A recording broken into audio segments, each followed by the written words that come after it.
원수가 칼을 맞았습니다.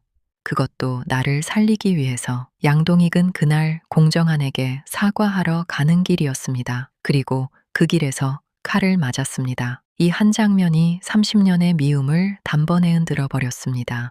어떻게 이런 일이 벌어진 걸까요? 오늘 그 이야기 들려드리겠습니다. 공주아는 화장실 안에서 숨죽이며 숨어 있었습니다. 그런데 바로 그때 차세리의 입에서 그 말이 나왔습니다. 내가 넘어진 동영상 올린 거 진짜 잘한 일 같아. 공주아는 그 순간 모든 것을 알아버렸습니다. 그런데 이게 어쩌다 이렇게 된 걸까요? 사실 이 장면 처음부터 보면 더 놀랍습니다. 양현빈이 아르헨티나 음식이 먹고 싶다는 말을 흘렸고 공주아는 그 말을 가슴에 새겨뒀습니다. 현빈이 없는 사이 오피스텔로 몰래 들어가 깜짝 요리를 준비하려 했던 거죠. 그런데 요리를 하려고 보니 재료가 하나 빠진 겁니다. 그걸 사러 나가려고 문을 열고 나서는 순간 엘리베이터 저쪽에서 차세리가 오는 게 보이는 겁니다. 공주아는 심장이 철렁 내려앉았죠.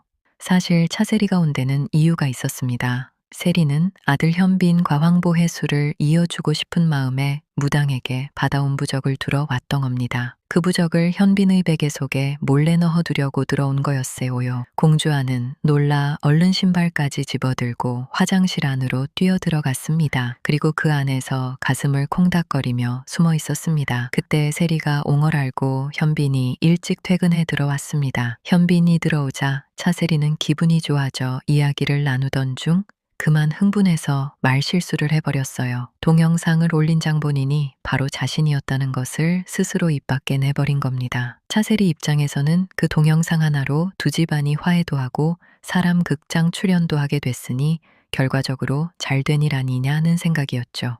하지만 화장실 안주와도 그 말을 듣던 현빈도 그 순간 완전히 굳어버렸습니다. 분노한 현빈은 바로 아버지 양동익을 찾아가 어떻게 그런 일을 할 수 있냐며 강하게 따졌고 제대로 사과하라고 목소리를 높였습니다. 차세리는 아들 현빈에게 사과하면서 현재 결과적으로 다 잘 되었으니 주에겐 말하지 말아 달라고 부탁합니다. 하지만 현빈은 양심상 그럴 수 없었습니다. 부모님이 저지른 잘못을 그냥 덮고 넘어갈 수가 없었던 거죠. 현빈은 주아를 놀이터로 불러내 사실을 고백하고 부모님을 대신해 진심으로 사과했습니다. 그 말을 들은 공주아는 사실 그때 목욕탕에 숨어 있어서 그 말 다 들었다면서 오히려 그 일로 괴로워하는 현빈을 위로했습니다. 네 잘못이 아닌데 왜 네가 이렇게 미안해하냐고요. 화낼 자리에서도 현빈을 품어주는 공주아, 정말 따뜻한 장면이었습니다. 그런데 여러분, 진짜 이야기는 지금부터입니다. 아들이 나간 뒤 양동익은 안 그래도 오래전부터 마음이 불편했었는데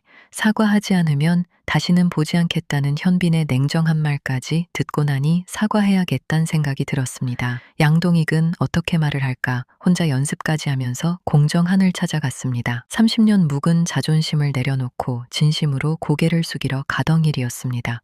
그런데 바로 그 순간이었습니다. 온정동에 소문이 떠돌던 괴한이 공명정대한 병원에 들이닥쳐 우진아 간호사를 협박하다 기범에게 들켜 쫓기던 상황이었습니다. 공정하는 옆에 있던 빗자루를 들고 칼을 든 괴한과 맞섰습니다. 괴한이 공정한에게 칼을 들고 달려드는 바로 그 순간 양동익의 몸이 먼저 반응했습니다. 공정한을 밀어내고 자신이 앞으로 뛰어들어 칼을 대신 맞은 겁니다. 정말 눈물 없인 볼 수 없는 가슴 뭉클한 장면이었습니다. 양동익은 병원으로 긴급 이송돼 수술을 하게 됩니다. 수술실 앞에 양가 가족이 모두 모여듭니다. 차세리는 오열했습니다. 자신의 욕심과 거짓말이 남편을 이 지경까지 만들었다는 생각이 그제야 뼈저리게 느껴진 겁니다. 세리는 수술실 앞에서 공정한에게 그날 동익이 왜 그를 찾아가려 했는지 모든 것을 털어놓습니다. 그 말을 들은 공정한은 완전히 무너집니다. 30년을 원수처럼 여겨온 사람이 자작극까지 벌인 그가 이번엔 또 자신을 살리기 위해 몸을 던졌다는 현실 앞에서 말을 잃어버린 겁니다. 그러나 정신과 의사인 아내 성민은 동익의 그런 행동이 정말 정한을 사랑하는 마음이 있어 자신의 몸을 날린 본능이었을 거라고 조언합니다. 성미의 말을 들은 정한은 어떤 잘못이든 목숨을 던져 자신을 구하려 했던 동익에 대해 다시 한번 생각하게 됩니다. 공주아를 함정에 빠뜨리려 했던 자작극, 어쩌면 두 집안을 영영 갈라놓을 뻔했던 그 거짓말들이 이렇게 양동이에게 몸을 던진 희생으로 덮어지듯 지나가게 되나 봅니다. 어쩌면 이 장면이 이 드라마가 우리에게 보여주고 싶었던 가장 따뜻한 처방전이 아이였을까요? 한편 공대하는 엄마가 선을 보라고 해도 거절하며 혼자 양동숙을 향한 마음으로 괴로워하고 있었습니다. 연락하지 말자고 했던 동숙의 말을 자신을 밀어내는 말로 오해한 채 잊으려고 애쓰고 있었던 거죠. 그런데 하니 20회에서 드디어 동숙을 불러내 진심을 고백합니다. 내가 널 걱정하고 보고 싶어 하고 좋아한다. 화려한 말도 세련된 고백도 아니었지만 그 투박한 진심에 동숙도 눈물을 흘립니다. 연락하지 말자고 해놓고 연락을 기다리던 동숙이었으니까요. 동숙의 눈물 한 방울에 반가움과 고마움이 다 담겨 있는 것 같습니다. 하지만 두 사람 사이에는 아직 지우라는 벽이 남아 있습니다.